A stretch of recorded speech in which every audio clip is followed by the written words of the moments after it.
Hello, my name is Dave Fanning, and this is the CD interview disc for Pop, the 1997 album from U2. I caught up with the band at various locations during and after the recording of the album. OK, Adam, how do you feel about Discotheque being the first single from the album? I think the character of this song was kind of formed quite early on. It was one of those ones that had a character. And I think, you know, U2 always writes one or two songs on every record that really is the old U2 pushed somewhere else, but quite legitimately pushed somewhere else. It's got everything that U2's always done, but it's got more.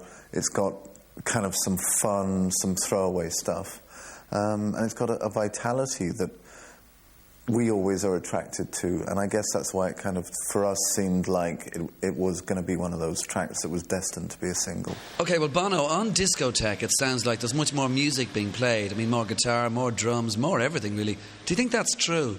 Keyboards are making extraordinary sounds these days, but Edge is, in the last few years, has finally convinced himself that it's okay to play guitar and play it loud and make a big noise, but it still sounds like a keyboard to me. It still sounds like, I don't know what, but it's like a guitar playing techno. I definitely did go into this project wanting to play more guitar for a number of reasons. First of all, because I thought that I'd played so much keyboard on the previous record, on Zeropa, and even the guitars that were on that record sounded like keyboards, that it was time to move back to the guitar again. But also because I think that the guitar has kind of been coming back, but it's been coming back into popular culture in a very kind of straightforward way and a very retro way. And I thought that there was an opportunity to use the guitar, but push it forward, to actually try and find new things to do with the instrument, and that this would probably be a good time to do it. Since everyone is going that direction, I I want to go the opposite direction. And that's, when you do that, you often find you're in some very unusual and uncharted territory, and that's, from my point of view, I think it's the best place to find yourself, because your solutions are always unusual solutions, and you just find inspiration that way. Well, Edge, how did the idea for the video of Discotheque come about? Well, the idea for this really came out of the lyric for the song, surprisingly enough. No one had ever thought of that before. But, it was such an obvious opportunity to play with some really out there kitsch stroke space age imagery, and the dome, the mirror ball. Really, this is a giant mirror ball. Well, could you have made Pop, the new album, if you hadn't put out Octone Baby and Zeropa? Bono? It feels like it's part of the same family of influences and records as Octone Baby and Zeropa, all right. And I guess it'll put an end to that cycle, if cycle's not too pretentious a term. I think, yeah, it's following on from Octone Baby and from Zeropa more than it would be from Passengers. But I think if there's a difference, it's probably a little less considered in some ways. The music on the new record is a little more organic, and we've produced music that is more about feel and a kind of attitude than it is about ideas. Well, Larry, or Adam first maybe, was Pop an easy or difficult album to make? It seems like it's been a long record, and I think it has been fun along the way. But I think one of the things that you wrestle with is the closer you come to that deadline of figuring out if you've done as much with it. Have you kind of made the best of the opportunity of making a new U2 record that's going to be a record that you're proud of? Have you kind of explored all the avenues? It doesn't get any easier. I mean, been doing this for a long time, it gets more difficult because we get better, I think, at what we do, and therefore become a lot more critical. And we are our own greatest critics. And sometimes it would be nice just to go into a studio and bash it out. However, I'm not sure that the final result will be what we'd like. So we tend to just spend a lot of time, particularly in the writing, like we write things and rewrite them and, record them and re-record them. We go through this very, very long process that has worked for us, but can be quite distressing at times, because you can wear the songs down and wear the ideas down. Right, yeah. And Edge, is there a particular type of sound right through the new album? I'm not sure that when we started making the record we were consciously aiming towards a particular set of sounds, but I think as the record started to come into focus, I think, there was definitely certain things that became sort of features of the record throughout. It's one guitar sound that started out on one track and ended up on 3 or 4 tracks, which we christened the 747 guitar, which was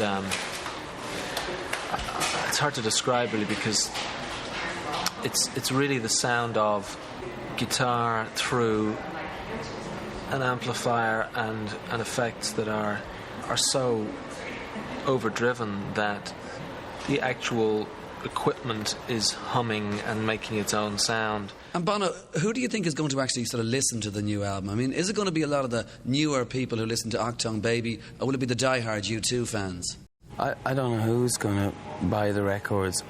I just know that we've a simple deal with our audience, which is, they give us a shitload of cash, and in return for that, they just ask us to do one thing. It's just one thing we have to do, and that is not be dull, and to, shine a bit and just, take it as far as we can. That's what we're doing. We're just going to take it as far as we can. I think some die-hard fans, wish that the band didn't progress from one record to another and that we just made the same record all the time. But that's not the way we do things. We've done that. Those records are kind of documents of where we were then and what we were doing then.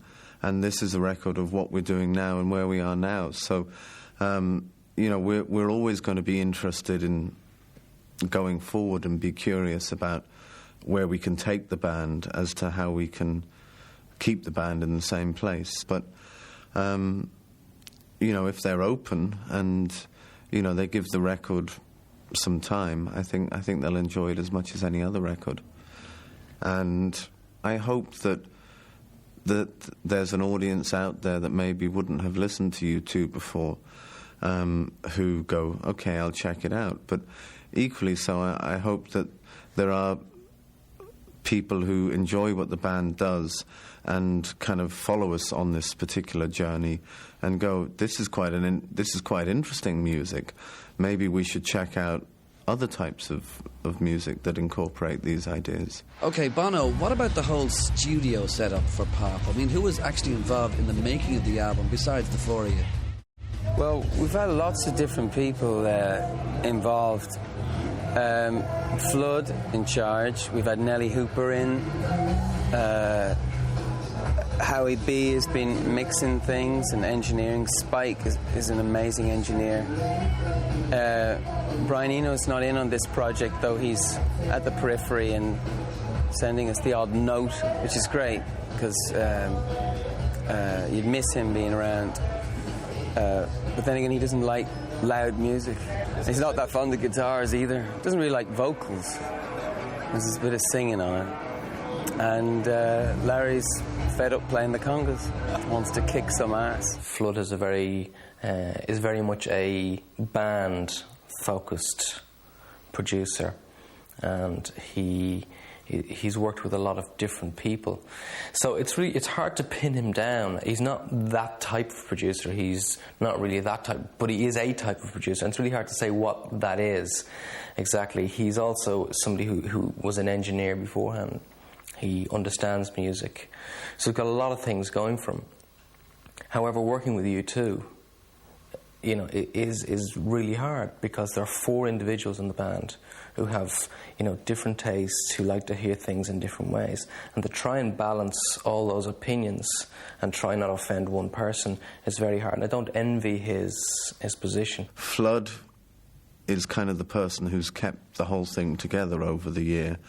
And at times we've had to change plans to accommodate different people coming in to help out. Nellie Hooper was in for a while. We got Steve Osborne in, doing some mixes and recording. And I think Howie, who started as a kind of player stroke DJ programmer on this record, moved up through the ranks over the year. And there's been a lot of talent that's come in and out, and Flood's been the guy who's had to kind of orchestrate it and make sure everything's going forward in the right direction. Well, on Zooropa, Edge was credited as a producer. So is it the same on this one, Bono? We brought Edge in to produce on Zooropa because Flood couldn't be there at the start and at the end, and somebody had to take hold of things. I did find on Zooropa that responsibilities that I had for the general progress in the project meant that in some ways I wasn't really thinking about guitar very much. At times, it seemed easier to not worry about that and get the song finished than think about guitar and add complications to something that was already nearly there.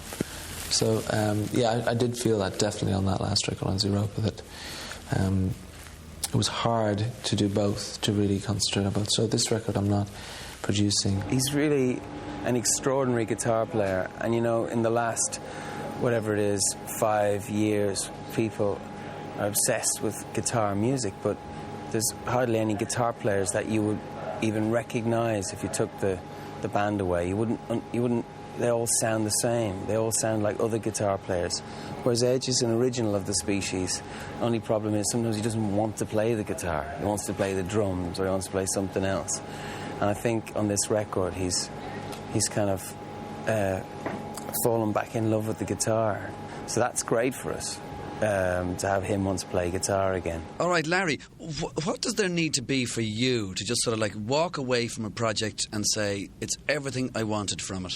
I suppose it is down to personal satisfaction, feeling that you've actually done your best and that you've made great music and that it's on the cutting edge and that you've achieved something different artistically than you did on the last record. And that's what makes it hard as well for a band like U2, because we have a license. There's a lot of expectation. We don't have a sound. We keep on changing the sound. It's a bit like Adam's hair. He keeps on changing his haircut, so you really don't know where he's at. Our records are a bit like that. They keep on changing and moving on, I hope. So it's really hard to put your finger on. Well, would it not have been easier to just recreate an album, say like Joshua Tree or Achtung Baby, rather than trying to do something new and completely different? I think, the boredom that would produce would just end up being a kind of inertia that would make it very difficult to inject any kind of life or soul into whatever it was you were doing. I think it's important to use the opportunity that the freedom of being right allows you to do. The process of making Joshua Tree was quite similar to the process of making this record. So all those songs started someplace and they developed into something else.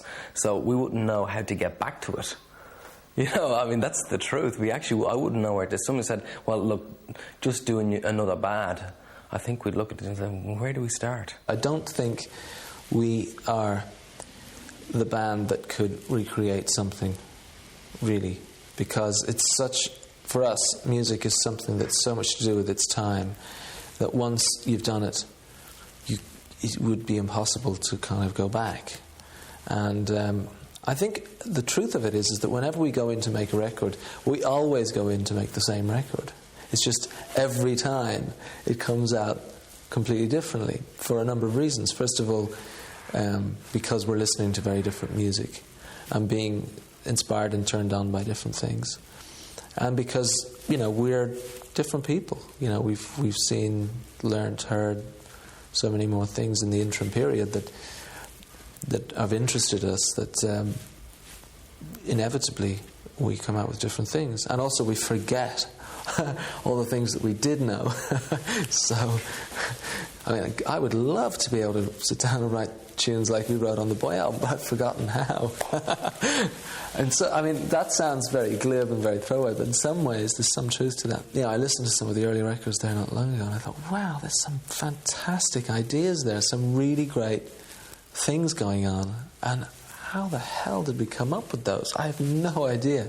I have no memory or recollection of coming up with that music. So, I don't think we could, is the answer. I think it's just trying to keep it interesting for yourself. That's really what we're about. And whatever rock and roll is, and I'm not sure what it is, it seems to be about the moment and being in that moment. And, you know, what we're trying to do on this record is take all the ideas that are in the air, you know, what musical or even just what's out there, you know, just what people are thinking, and just try to put it all into one record. I like to think that in U2 there's lots of different colours and different feelings, and I think that's what a rock and roll band has to do now. Well, in that context then, Edge, or Larry, how would you describe pop? It looks great in t-shirts. It's easy to spell. Young people really love it. So, yeah. It sounds fresh. It's because it is actually fresh. It's not overworked. In fact, it's our most diverse record ever, I think, sonically and in terms of the influences. And in some ways, that's why the title "Pop" seemed somehow appropriate at the end, is because it's sort of a broad term. It doesn't really tie you down to one style or one idea. It's quite open. The only consistent factor is, I suppose, that it's music that's of the moment, and I suppose in a weird way that's what we were trying to do, was produce a record that just was very immediate and kind of crystallized a moment for us in our own music, and also kind of referencing music that's going on around us, because I think all the influences musically for the record were quite contemporary things, and things that you could describe as pop music of the 90s. And what we mean by pop music of the 90s is maybe not what everyone else thinks, but it's pop to us. Everything's very different on the record. So we're just really, we're greedy. We want everything for our band. We want to be the loudest. We want to be the poppiest. We want to be the funkiest, the freakiest. We want everything for it. Some of the songs on this record we're making are just, very straightforward, simple.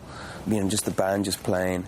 And some of them have me dressed as a policeman. Yes, indeed, Bono, that's true. Now, Adam, have there been any plans made to do club remixes from the new album?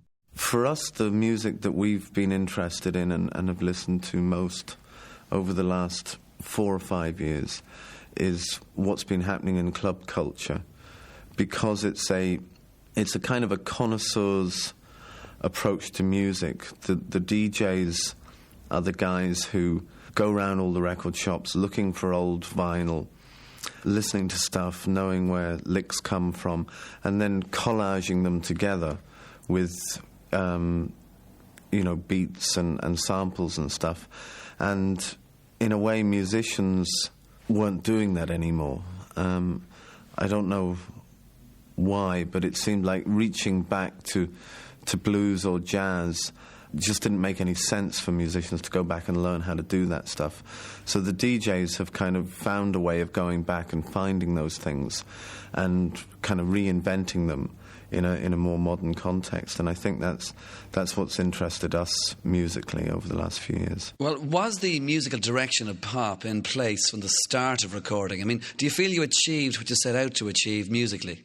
Musically, the record is the band doing what we always do, which is trying to write songs that are the best songs that have ever been written, trying to produce a record that sounds more extraordinary than anything that's ever been recorded. And you know, we're so ambitious for our records. We want them to be as heavy as the heaviest thing around, and yet have, you know, great classic songs that can connect with anyone. So, I mean, in a way, whenever we go into the studio, we're always trying to make the same record. But depending on what we're listening to at the time and what's turning us on, inevitably, every time we go in, we come out with a completely different end result. So musically, in some ways, the record is more, in a sense, a document of the time and the music that we were inspired by than it is necessarily a testament of what we were attempting to achieve in a broad sense musically. Well, we wanted the music to have a kind of vitality. We wanted it just to sound fresh. There should always be a surprise in the music. And there was a time when people heard Jimi Hendrix for the first time, and there were sounds and feelings and noises that no one had heard before. But rock and roll had gotten just far too safe, and people knew what the sound of a guitar through a Marshall stack turned up to 11 was, and there was no surprise to it.